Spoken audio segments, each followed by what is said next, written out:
साल 1893। स्थान छोटे से गांव वुडब्रिज, इंग्लैंड। एक सर्द और धुंधली सुबह की शुरुआत थी। धूप की कमजोर किरणें खेतों के बीच से झांक रही थीं, लेकिन उस दिन का वातावरण किसी अंधकारमय भविष्य का संकेत दे रहा था। सुबह के 6 बज चुके थे जब गांव का सबसे पुराना निवासी थॉमस हेंडरसन अपने खेत की ओर निकला। लेकिन जो दृश्य उसके सामने आया, उसने उसकी सांस रोक दी। खेत के किनारे एक अधजला शरीर पड़ा था। थॉमस ने खुद को संभालते हुए पास जाकर देखा। यह कोई साधारण दुर्घटना नहीं थी। शरीर पर गहरे कट और निशान थे जो साफ तौर पर संघर्ष की कहानी बयां कर रहे थे। सबसे चौंकाने वाली बात थी कि आसपास कोई पैरों के निशान नहीं थे। यह दृश्य उस समय के लिए असामान्य और भयावह था। क्या आप अभी भी अपने फोन पर हैं? कहां से सुन रहे हैं आप ये कहानी और समय क्या है आपके वहां? सोचिए, क्या आप कल्पना कर सकते हैं कि उस समय वुडब्रिज के लोग कैसी स्थिति में होंगे? यह मामला एक सामान्य ग्रामीण हत्या से कहीं अधिक गहरा था। कई सवाल उठ रहे थे। मृतक कौन था? यह हत्या किसने की थी और क्यों? यह घटनास्थल इतना परिष्कृत था कि शुरुआती जांचकर्ताओं को भी संदेह हुआ कि इसमें किसी स्थानीय व्यक्ति की संलिप्तता नहीं हो सकती। विकास की ओर इशारा करते हुए जांच अधिकारी थॉमस क्रॉफोर्ड को बुलाया गया था। थॉमस एक अनुभवी पुलिस इंस्पेक्टर थे जिनका नाम पहले भी कई जटिल मामलों में चर्चित हो चुका था। उनके आने से गांव में उम्मीद की एक किरण सी जगने लगी थी। लेकिन क्या वे उस अंधेरे रहस्य को उजागर कर पाएंगे? यह मामला जितना सामान्य दिख रहा था, उससे कहीं अधिक जटिल था। थॉमस क्रॉफोर्ड ने अपने रिकॉर्ड बुक में पहली बार लिखा, हत्या स्थल पर मिलने वाले हर सबूत को ठीक से समझना आवश्यक है। कोई भी संकेत अनदेखा नहीं किया जाएगा। गांव वुडब्रिज का सामाजिक परिदृश्य भी अजीब था। 1893 में इंग्लैंड का यह क्षेत्र कृषि प्रधान था, जहां लोग एक दूसरे को जानते थे। परिवार, रिश्तेदार और पड़ोसी के बीच घनिष्ठ संबंध थे। ऐसी जगह पर इतनी बेरहमी से की गई हत्या से समाज में गहरा सदमा पहुंचा। थॉमस क्रॉफोर्ड ने स्थानीय लोगों से पूछताछ शुरू की। उन्होंने पाया कि मृतक का नाम एडवर्ड मिल्स था। उम्र लगभग 45 वर्ष। एडवर्ड का एक साधारण जीवन था। वह अपने खेत पर अकेले ही काम करता था और गांव में उसकी पहचान शांत और शांतिप्रिय व्यक्ति के रूप में थी। परंतु इस साधारण चेहरे के पीछे क्या राज छुपा था? थॉमस ने एक स्थानीय महिला मैरी विलियम्स से बातचीत की। मैरी के अनुसार एडवर्ड के पास हाल ही में कुछ परेशान करने वाली घटनाएं हुई थीं। वो बहुत चुपचाप रहने लगा था। मैरी ने धीरे से कहा, लगता था जैसे कोई उसकी नजरें हमेशा उन पर टिकी हों। यह बयान थॉमस के लिए चिंता का विषय बन गया। क्या कोई उसे लंबे समय से परेशान कर रहा था? कोई छुपा दुश्मन? जांच का अगला चरण था मृतक के घर का निरीक्षण। घर के अंदर का दृश्य और भी विचलित करने वाला था। दीवारों पर उभरे खरोंच के निशान, किताबों के बिखरे पृष्ठ और एक टूटी हुई अलमारी, सभी संकेत एक संघर्ष की कहानी बयां कर रहे थे। सबसे रहस्यमय बात थी मृतक की डायरी का गायब होना। ये डायरी संभवतः घटनाओं के मानसिक पहलुओं की चाबी हो सकती थी, लेकिन यह अज्ञात रूप से लुप्त थी। क्या यह एक सुनियोजित हत्या थी? थॉमस ने खुद से सवाल किया। उनका अनुभव कह रहा था कि ऐसी घटनाओं में हमेशा एक मानसिक गहराई होती थी जो बाहर से नहीं दिखती। हफ्ते भर की जांच में थॉमस ने कई स्थानीय लोगों से बातचीत की। हर किसी ने एक सामान्य जीवन का दावा किया, परंतु उनकी आंखों में एक प्रकार की बेचैनी थी। एक किस्सा बार बार सामने आया। ऐसा कहा जाता था कि एडवर्ड मिल्स के खेत के पास रात के समय कुछ अजीबोगरीब आवाजें आती थीं। कुछ तो गड़बड़ है, थॉमस ने महसूस किया। उन्होंने स्थानीय चर्च के पादरी रिचर्ड बेकर से मुलाकात की, जो गांव में एक सम्मानीय व्यक्ति थे। पादरी बेकर ने थॉमस को बताया, कहते हैं कि कई साल पहले इसी जमीन पर एक पुरानी कब्र खोदी गई थी। तब से अजीब घटनाएं शुरू हुईं। क्या यह अतीत का कोई पुराना रहस्य था जो अब सामने आ रहा था? क्या एक पुरानी गलती ने वर्तमान को यह भयावह रूप दिया था? जैसे जैसे थॉमस क्रॉफोर्ड गहराई से जांच में उतरे, उनके सामने सवालों का पहाड़ बढ़ता गया। ग्रामीणों का डर, अस्पष्ट सुराग और घटती आशाएं, सब कुछ एक भयानक कहानी की ओर इशारा कर रहे थे। कई हफ्तों की जांच के बाद एक नए सुराग ने मामला नया मोड़ लिया। एक स्थानीय शिकारी जॉन कार्टर ने खुद थॉमस के सामने एक अजीब वस्तु रखी। यह एक पुराना कांटा था जिस पर खून के धब्बे थे। जॉन ने बताया कि उसने यह कांटा घटनास्थल से लगभग 1 मील दूर जंगल में पाया था। क्या यह कांटा उसी रात का सबूत था? और किसका खून था उस पर? जांच का दायरा तेजी से बढ़ रहा था। पुलिस लैब में भेजे गए रक्त के नमूने से पुष्टि हुई कि यह खून एडवर्ड मिल्स का नहीं था। तो फिर यह कौन था?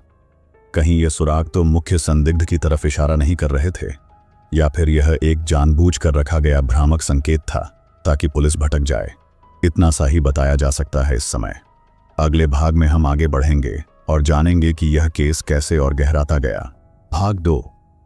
जैसे जैसे थॉमस क्रॉफोर्ड ने जांच को गहराई से आगे बढ़ाया, वुडब्रिज गांव में चिंता का माहौल लगातार बढ़ता गया। हर गली, हर घर में एक अनकहा डर समाया था। यह मामला अब केवल एक हत्या का नहीं रह गया था, बल्कि पूरे समुदाय की नींव हिला देने वाला बन चुका था। जॉन कार्टर द्वारा प्रस्तुत कांटे के खून का विश्लेषण करने के बाद पुलिस लैब ने चौंकाने वाला परिणाम बताया। यह रक्त एडवर्ड मिल्स का नहीं था, बल्कि एक अज्ञात व्यक्ति का था जिसकी पहचान अभी नहीं हो पाई थी। यह रहस्य और भी गहरा होता जा रहा था। थॉमस ने खुफिया तौर पर यह जानकारी अपने वरिष्ठ अधिकारियों को दी, लेकिन सबसे विचलित करने वाली बात यह थी कि स्थानीय लोगों के बीच अफवाहें फैलने लगीं। लोग यह मानने लगे थे कि गांव में कोई प्रेत या शापित आत्मा सक्रिय हो चुकी थी। आपको यकीन है कि यह कोई सामान्य हत्या नहीं है, इंस्पेक्टर? थॉमस के सहयोगी डिप्टी क्लार्क ने पूछा।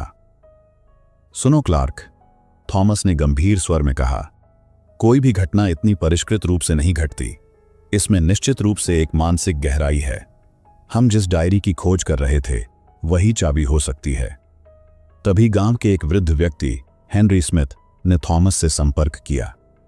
हेनरी ने कहा, इंस्पेक्टर साहब, मैं आपको एक बात बताना चाहता हूं। एडवर्ड मिल्स के परिवार में एक पुरानी खटपट थी। उसकी पत्नी एलन मिल्स कई साल पहले रहस्यमय परिस्थितियों में गायब हो गई थी। उसके गायब होने के बाद एडवर्ड बहुत चुप हो गया था।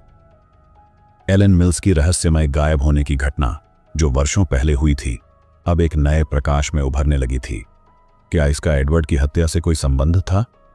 थॉमस ने गहराई से हेनरी की बात सुनी और अपने रिकॉर्ड बुक में लिखा, एलन मिल्स की गुमशुदगी, वर्ष 1897, अज्ञात परिस्थितियां। जांच के अगले चरण में थॉमस ने उस पुरानी फाइल को निकाला जिसमें एलन की गुमशुदगी दर्ज थी। उस समय पुलिस ने कहा था कि एलन ने खुद ही घर छोड़ दिया था, परंतु कोई भी प्रमाण नहीं मिला था। क्या यह संभव है कि एलन की गुमशुदगी और एडवर्ड की हत्या का कोई गहरा संबंध हो? थॉमस ने खुद से सवाल किया। एक नया सुराग उभर आया। गांव के एक दर्जी विलियम हार्पर ने बताया कि उसने हाल ही में एक संदिग्ध महिला को देखा था, जो बार बार एडवर्ड मिल्स के घर के पास आती जाती थी। उसका चेहरा अजीब था। वह हमेशा नकाब पहनती थी, लेकिन उसकी आंखों में कुछ छुपा हुआ डर साफ दिखता था, विलियम ने बताया। यह खुलासा थॉमस के लिए महत्वपूर्ण था। क्या वह महिला एलन मिल्स हो सकती थी या कोई और? जांच आगे बढ़ी।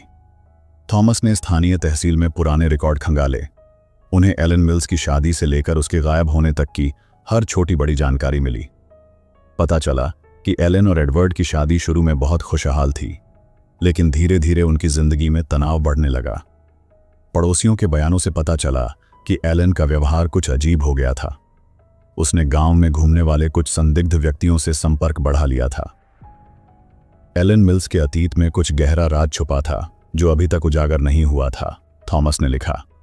जांच के दौरान एक और चौंकाने वाला तथ्य सामने आया। एडवर्ड मिल्स के खेत के पास एक पुराना कुआं था, जिसके बारे में कहा जाता था कि वह वर्षों से सूखा पड़ा था, परंतु उस कुएं के अंदर से अजीब आवाजें आने लगी थीं। क्या यह कुआं किसी गहरे रहस्य का हिस्सा हो सकता है? थॉमस ने सोचा। जॉन कार्टर, जो कांटा लेकर आया था, फिर से थॉमस से मिलने आया। इंस्पेक्टर साहब, मुझे एक बात और याद आई। उसी रात जब मैंने कांटा पाया था, मैंने कुएं के पास से अजीब सी हलचल देखी थी। किसी ने कुएं में कुछ फेंका था। ये सुराग और भी भयावह हो गया। थॉमस ने तुरंत कुएं की जांच के आदेश दिए। जांच दल ने कुएं से पुरानी चीजें निकाली। एक जर्जर कपड़ा, टूटी हुई चेन और एक सड़ा हुआ दस्तावेज। दस्तावेज पर लिखे कुछ शब्द धुंधले थे, परंतु थॉमस ने उनका हिस्सा पढ़ा। सच को छुपाना ही सबसे बड़ा पाप है। क्या यह दस्तावेज एलन की डायरी का हिस्सा था या किसी तीसरे व्यक्ति का संदेश? जैसे जैसे सच्चाई के दरवाजे धीरे धीरे खुलते गए, थॉमस को एहसास हुआ कि यह हत्या केवल एक घटना नहीं थी, बल्कि कई दशकों पुरानी कहानी का अंतिम अध्याय था। पड़ोसियों के बीच अफवाहें अब पूरी तरह से हद से गुजरने लगी थीं। कुछ लोग तो यह मानने लगे थे कि एलन अभी भी जीवित है और किसी भयानक योजना के तहत एडवर्ड को खत्म कर दिया। क्लार्क ने सवाल किया, इंस्पेक्टर साहब, क्या यह संभव है कि एलन अब भी कहीं छुपी हुई हो? थॉमस ने धीरे से कहा, यह भी एक संभावना है क्लार्क, परंतु हमें ठोस सबूत चाहिए। बिना सबूत के हम कुछ भी नहीं कह सकते। यह पहला बड़ा मोड़ था। क्या एलन मिल्स सच में गायब थी या उसकी मौत की साजिश की गई थी?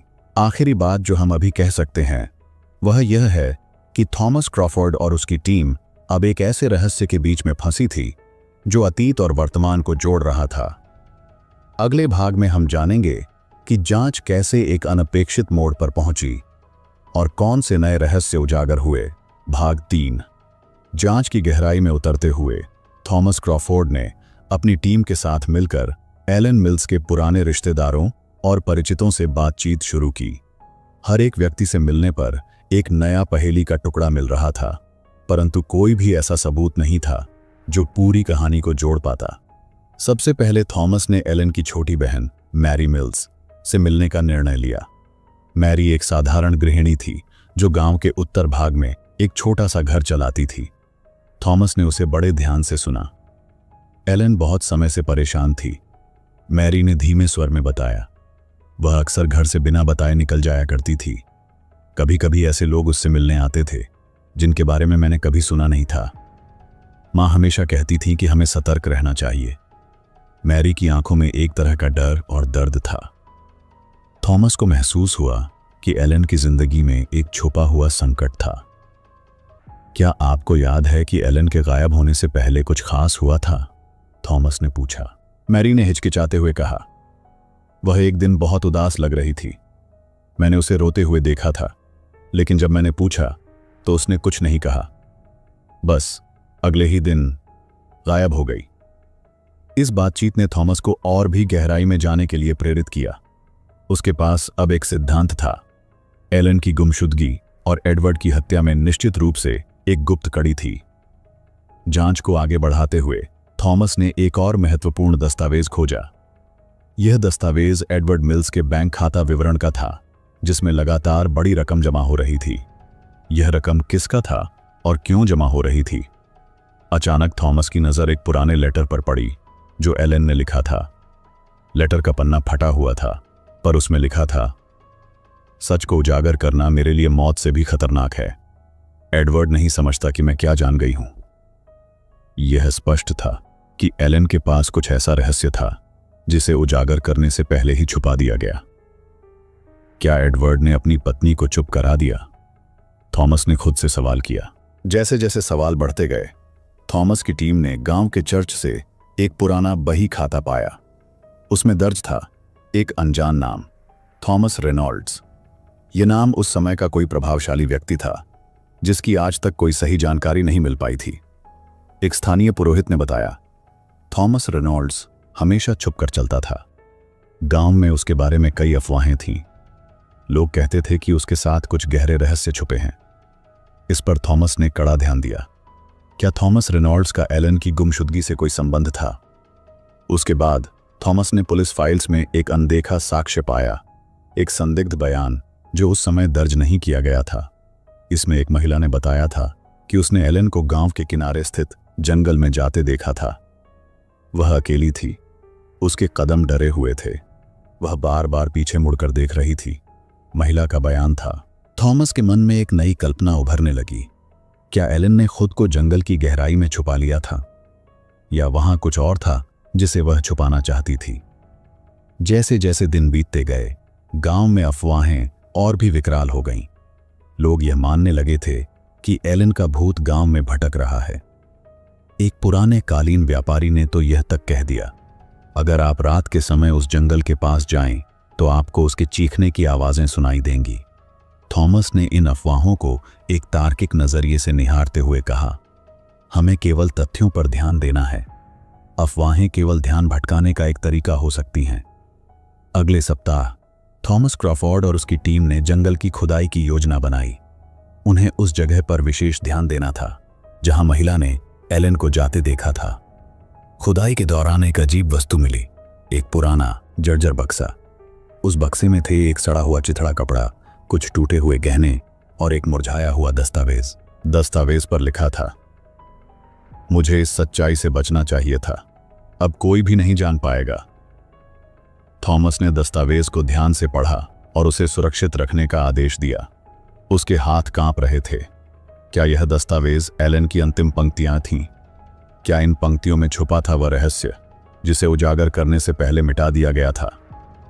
जांच के इस मोड़ पर थॉमस ने एक भयावह निष्कर्ष निकाला। यह मामला अब केवल एक हत्या या गायब होने का नहीं था, यह एक गुप्त षड्यंत्र था जो दशकों से छुपा हुआ था। हम अब उस अंधकार के किनारे खड़े हैं जहां से आगे का रास्ता केवल सच की ओर जाता है, थॉमस ने अपनी टीम से कहा। भाग 4। जैसे ही खुदाई से प्राप्त दस्तावेज को सुरक्षित किया गया, थॉमस क्रॉफोर्ड की जांच में नए मोड़ आने लगे। दस्तावेज की जांच के लिए उन्होंने एक विशेषज्ञ से संपर्क किया, डॉ एलिजाबेथ हार्पर, जो उस समय के ऐतिहासिक दस्तावेजों की पहचान में माहिर थी। डॉ एलिजाबेथ ने दस्तावेज की गहराई से जांच की। उसके अनुसार यह दस्तावेज बहुत पुराना था, लगभग 50 साल पुराना, और उसमें लिखी गई पंक्तियां हाथ से लिखी गई थीं। दस्तावेज पर कुछ अस्पष्ट निशान भी थे, जैसे किसी ने उसे जलाने की कोशिश की हो। यह केवल एक डायरी का हिस्सा नहीं लग रहा, डॉलियो, एलिजाबेथ ने गंभीर स्वर में कहा। यह एक तरह की गुप्त साजिश का प्रमाण है। जो भी इस दस्तावेज को लिखा था, उसने बहुत सावधानी से अपने विचार छुपाए हैं। थॉमस ने दस्तावेज की पंक्तियां बार बार पढ़ीं। हर पंक्ति में एक नई परत खुलती जा रही थी।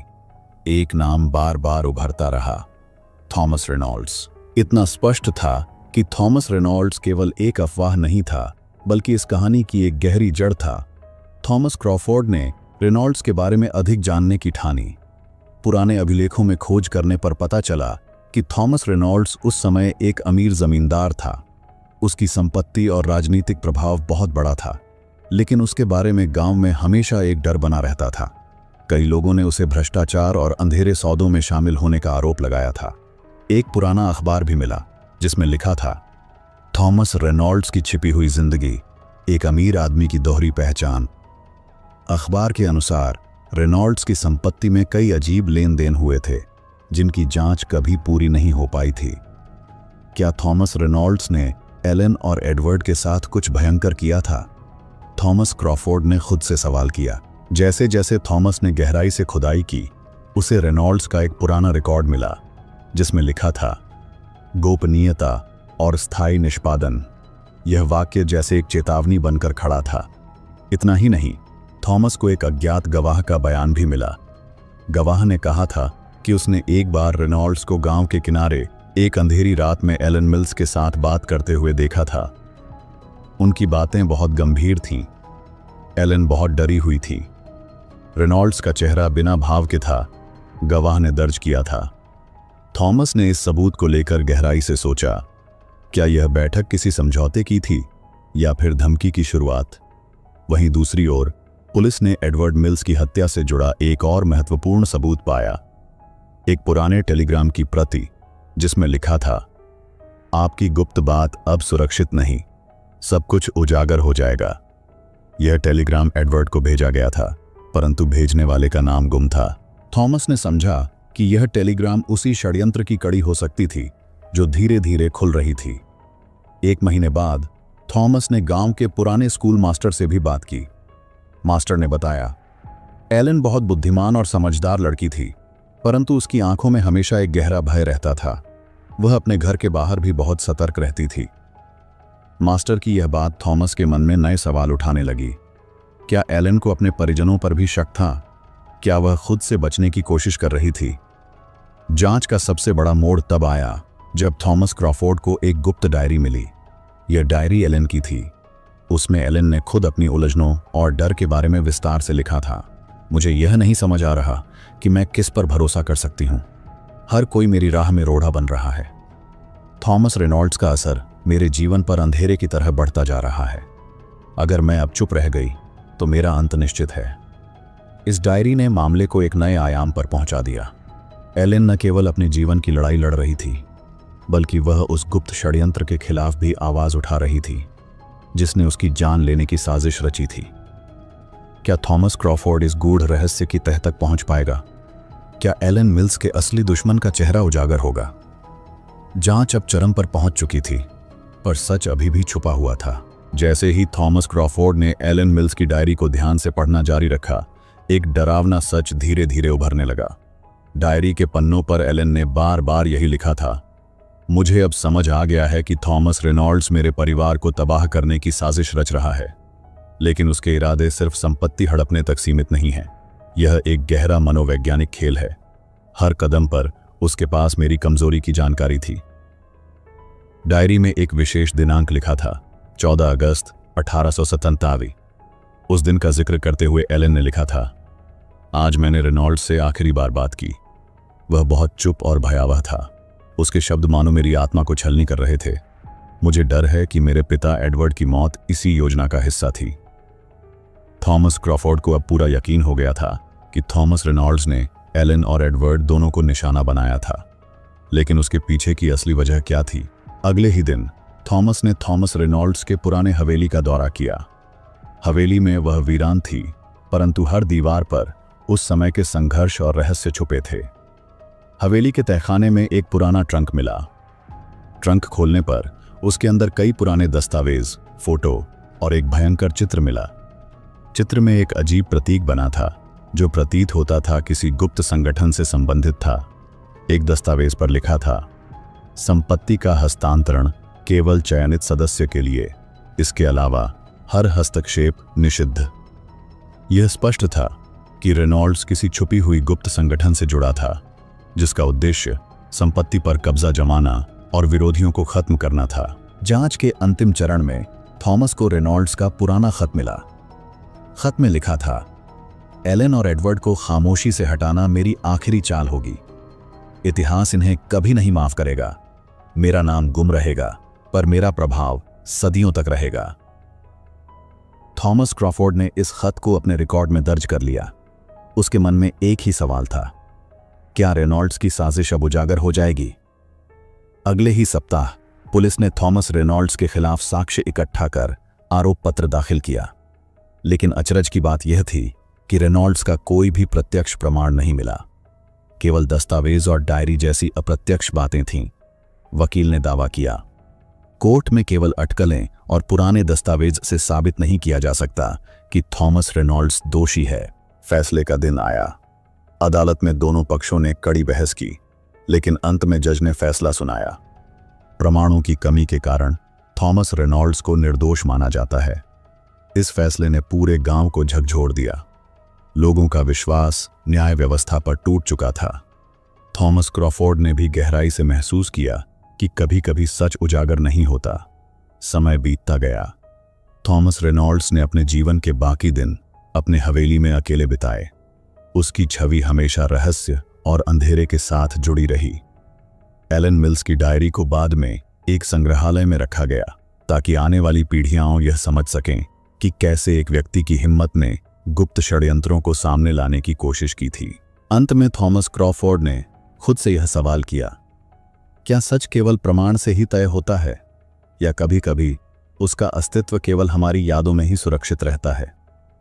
कहानी यहीं खत्म नहीं होती। यह सवाल हर दिल में गूंजता रहता है। अगर आपको यह कहानी रोचक लगी हो तो प्लीज़ लाइक करें, सब्सक्राइब करें और अपने विचार कमेंट बॉक्स में ज़रूर साझा करें। हर हफ्ते ऐसी ही दिलचस्प और रहस्यपूर्ण कहानियां हम आपके लिए लेकर आते रहते हैं।